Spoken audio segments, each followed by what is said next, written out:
ക്രിസ്തുവിൽ ഏറ്റവും സ്നേഹം നിറഞ്ഞവരെ, ഇന്ന് തിരുസഭ കർത്താവിൻ്റെ സ്വർഗാരോഹണ തിരുനാൾ ആഘോഷിക്കുകയാണ്. ഉയർത്തെഴുന്നേറ്റ ക്രിസ്തു പിതാവിൻ്റെ അടുത്തേക്ക് മടങ്ങുന്ന നിമിഷം. ലോകത്തെ ഉപേക്ഷിക്കാനല്ല, മറിച്ച് പുതിയതും കൂടുതൽ ആഴമേറിയതുമായ ഒരു രീതിയിൽ നമ്മോടൊപ്പം ആയിരിക്കാനാണ് അവിടുന്ന് സ്വർഗത്തിലേക്ക് കരയേറുന്നത്. അതുകൊണ്ട് സ്വർഗാരോഹണം യേശു ഭൂമിയെ ഉപേക്ഷിച്ചു പോകുന്നതിൻ്റെ ചരിത്രമല്ല, മറിച്ച് അവിടുന്ന് ഈ ഭൂമിയെ തൻ്റെ ശിഷ്യന്മാരെ ഭരമേൽപ്പിക്കുന്നതിൻ്റെ ചരിത്രമാണ് പറയുന്നത്. മത്തായിയുടെ സുവിശേഷത്തിൽ യേശു ഗലീലയിലെ മലയിൽ ശിഷ്യന്മാരെ വിളിച്ചുകൂട്ടി തൻ്റെ അവസാനത്തെ കൽപ്പന അവർക്ക് നൽകുന്നു. നിങ്ങൾ പോയി എല്ലാ ജനതകളെയും ശിഷ്യപ്പെടുത്തുവിൻ, യുഗാന്തം വരെ എപ്പോഴും ഞാൻ നിങ്ങളോട് കൂടെ ഉണ്ടായിരിക്കും. സമ്മിശ്ര വികാരങ്ങളോടെയാണ് ശിഷ്യന്മാർ ഉയർത്തെഴുന്നേറ്റ കർത്താവിൻ്റെ മുമ്പിൽ നിൽക്കുന്നത്. സുവിശേഷം വളരെ സത്യസന്ധമായി പറയുന്നു, അവനെ കണ്ടപ്പോൾ അവർ ആരാധിച്ചു, എന്നാൽ ചിലർ സംശയിച്ചു. അതായത് ഉയർപ്പിന് സാക്ഷ്യം വഹിച്ചിട്ടും ചിലർ ഇപ്പോഴും പതറുന്നു. എങ്കിലും യേശു തൻ്റെ ദൗത്യം അവരെ തന്നെയാണ് ഭരമേൽപ്പിക്കുന്നത്. പൂർണ്ണതയുള്ള ശിഷ്യന്മാർക്കായി അവിടുന്ന് കാത്തിരിക്കുന്നില്ല. ഭയവും അനിശ്ചിതത്വവും നിറഞ്ഞ സാധാരണക്കാരായ ബലഹീനരായ ആളുകളെയാണ് അവിടുന്ന് അയക്കുന്നത്. സത്യത്തിൽ അത് നമുക്ക് ഒരു സന്തോഷ വാർത്തയാണ്. പലപ്പോഴും നമ്മുടെ വിശ്വാസം പോരായ്മകളുടേതായി നമുക്ക് തോന്നാറുണ്ട്. നാം പ്രാർത്ഥിക്കുന്നു, പോരാടുന്നു. നാം വിശ്വസിക്കുന്നു, എങ്കിലും ഉത്കണ്ഠപ്പെടുന്നു. നാം ദേവാലയത്തിൽ വരുന്നു, എങ്കിലും സംശയങ്ങളും ബലഹീനതകളും ഉള്ളിലിറക്കി വയ്ക്കുന്നു. എങ്കിലും കർത്താവ് നമ്മെയും വിളിക്കുന്നു. വിശുദ്ധി ആരംഭിക്കുന്നത് പൂർണ്ണതയിൽ നിന്നല്ല, അത് ആരംഭിക്കുന്നത് ദൈവത്തിലുള്ള ആശ്രയബോധത്തിൽ നിന്നാണ്. അപ്പസ്തോല പ്രവർത്തനങ്ങളിൽ നിന്നുള്ള 1-ാം വായനയിൽ യേശു സ്വർഗത്തിലേക്ക് കരയേറുമ്പോൾ ശിഷ്യന്മാർ ആകാശത്തേക്ക് നോക്കി നിൽക്കുന്നത് നാം കാണുന്നു. അപ്പോൾ മാലാഖമാർ അവരോട് ചോദിക്കുന്നു, അല്ലയോ ഗലീലിയരെ, നിങ്ങൾ ആകാശത്തേക്ക് നോക്കി നിൽക്കുന്നത് എന്ത്? ഈ ചോദ്യം ഇന്നത്തെ തിരുസഭയോടും ചോദിക്കപ്പെടുന്നു. വെറുതെ നോക്കി നിൽക്കാതിരിക്കുക, ലോകത്തിലേക്ക് പോവുക, ദൗത്യം തുടരുക, ദൈവരാജ്യം കെട്ടിപ്പടുക്കുക. സ്വർഗാരോഹണം എന്നത് നോക്കി നിൽക്കുന്നതിൽ നിന്നും സാക്ഷ്യം വഹിക്കുന്നതിലേക്കുള്ള ഒരു ചുവടുമാറ്റമാണ്. ശാരീരികമായി യേശുവിനെ മുറുകെ പിടിക്കാൻ ഇനി അപ്പസ്തോലന്മാർക്ക് സാധിക്കില്ല. ഇനി അവർ ലോകത്തിൽ അവിടുത്തെ സാന്നിധ്യമായി മാറണം. ഒരു കാലത്ത് രോഗികളെ സ്പർശിച്ച കൈകൾ ഇപ്പോൾ നമ്മുടെ കൈകളാണ്. പാപികളെ ആശ്വസിപ്പിച്ച സ്വരം ഇപ്പോൾ നമ്മിലൂടെ സംസാരിക്കണം. ക്രിസ്തുവിൻ്റെ അനുകമ്പ വിശ്വാസികളുടെ ജീവിതത്തിലൂടെ ദൃശ്യമാകണം. അതോടൊപ്പം തന്നെ സ്വർഗാരോഹണം ആഴമേറിയ ഒരു കാര്യം നമ്മെ പഠിപ്പിക്കുകയാണ്. മാനവരാശിക്കായി സ്വർഗം ഇപ്പോൾ തുറക്കപ്പെട്ടിരിക്കുന്നു. യേശു നമ്മുടെ മനുഷ്യപ്രകൃതിയെ പിതാവിൻ്റെ മഹത്വത്തിലേക്ക് വഹിച്ചു കൊണ്ടുപോകുന്നു. നമ്മിലൊരാൾ ഇപ്പോൾ സ്വർഗത്തിലുണ്ട്. നമ്മുടെ വിധി ഇനി നാശമല്ല, മറിച്ച് ദൈവവുമായുള്ള നിത്യമായ കൂട്ടായ്മയാണ്. അതുകൊണ്ട് സ്വർഗാരോഹണം പ്രത്യാശയുടെ ഒരു തിരുനാളമാണ്. ഹെബ്രായർക്ക് എഴുതിയ ലേഖനത്തിൽ പറയുന്നത് പോലെ, സ്വർഗത്തിലേക്ക് കടന്നുപോയ ശ്രേഷ്ഠനായ ഒരു പ്രധാന പുരോഹിതൻ ദൈവപുത്രനായ യേശു നമുക്കുള്ളതുകൊണ്ട് നമ്മുടെ വിശ്വാസത്തെ നമുക്ക് മുറുകെ പിടിക്കാം.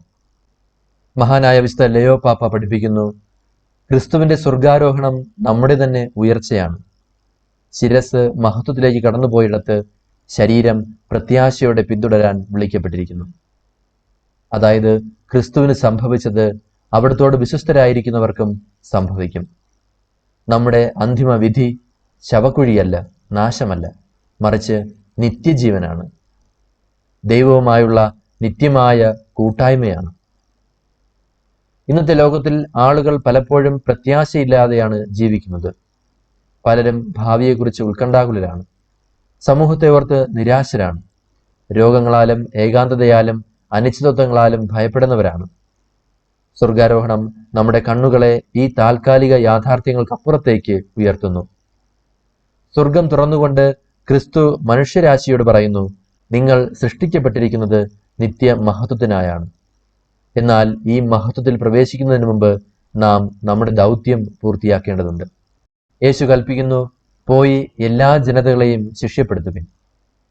ഈ ദൗത്യം പുരോഹിതർക്കും സന്യസ്തർക്കും മാത്രമല്ല, മാമോദിസ സ്വീകരിച്ച ഓരോ ക്രിസ്ത്യാനിക്കുമുള്ളതാണ്. മാതാപിതാക്കൾ മക്കളെ വിശ്വാസത്തിൽ വളർത്തിക്കൊണ്ട് സുവിശേഷവൽക്കരണം നടത്തുന്നു. അധ്യാപകർ സത്യത്തിലും ആത്മാർത്ഥതയിലും മനസ്സുകളെ രൂപപ്പെടുത്തിക്കൊണ്ട് അത് നിർവഹിക്കുന്നു. യുവജനങ്ങൾ വിശുദ്ധിക്കും സത്യസന്ധതയ്ക്കും അനുകമ്പയ്ക്കും സാക്ഷ്യം വഹിച്ചുകൊണ്ട് അത് നിറവേറ്റുന്നു. രോഗികൾ തങ്ങളുടെ സഹനങ്ങളെ ക്രിസ്തുവിനോട് ചേർത്ത് വെച്ചുകൊണ്ട് സുവിശേഷവൽക്കരണം പൂർത്തിയാക്കുന്നു. ഓരോ ക്രിസ്ത്യാനിക്കും ഒരു ദൗത്യമുണ്ട്. ചിലപ്പോൾ നാം ചിന്തിക്കുന്നത് സുവിശേഷവൽക്കരണം എന്നാൽ ഉച്ചത്തിൽ പ്രസംഗിക്കലാണ് എന്നാണ്. എന്നാൽ പലപ്പോഴും വിശുദ്ധമായ ഒരു ജീവിതമാണ് ഏറ്റവും ശക്തമായ പ്രസംഗം. മുറിവേറ്റ ഒരു കുടുംബത്തിൽ ക്ഷമിക്കുന്ന ഒരു ഹൃദയം, അഴിമതി നിറഞ്ഞ ഒരു സമൂഹത്തിൽ സത്യസന്ധമായ ഒരു തൊഴിലാളി, സ്വാർത്ഥമായ ഒരു ലോകത്തിൽ അനുകമ്പയുള്ള ഒരു വ്യക്തി, വെറുപ്പിന് നടുവിൽ സമാധാനമുള്ള ഒരു ക്രിസ്ത്യാനി. ഇവർ ഉയർത്തെഴുന്നേറ്റവനും സ്വർഗാരോഹണം ചെയ്തവനുമായ കർത്താവിൻ്റെ ജീവിക്കുന്ന അടയാളങ്ങളായി മാറുന്നു. യേശുവിൻ്റെ അവസാന വാക്കുകൾ വളരെ ആശ്വാസപ്രദമാണ്. എപ്പോഴും ഞാൻ നിങ്ങളോട് കൂടെ ഉണ്ടായിരിക്കും. ശ്രദ്ധിക്കുക, യേശു സ്വർഗത്തിലേക്ക് കരയേറുന്നു, എങ്കിലും അവിടുന്ന് തൻ്റെ സാന്നിധ്യം വാഗ്ദാനം ചെയ്യുന്നു. ശാരീരികമായി അവിടുന്ന് വേർപിരിയുന്നു, ആത്മീയമായി അവിടുന്ന് നമ്മോടൊപ്പം വസിക്കുന്നു. വിശുദ്ധ കുർബാനയിലും വചനത്തിലും തിരുസഭയിലും പാവപ്പെട്ടവരിലും പരിശുദ്ധാത്മാവിനാൽ നിറയപ്പെട്ട ഓരോ വിശ്വാസിയിലും അവിടുന്ന് വസിക്കുന്നു.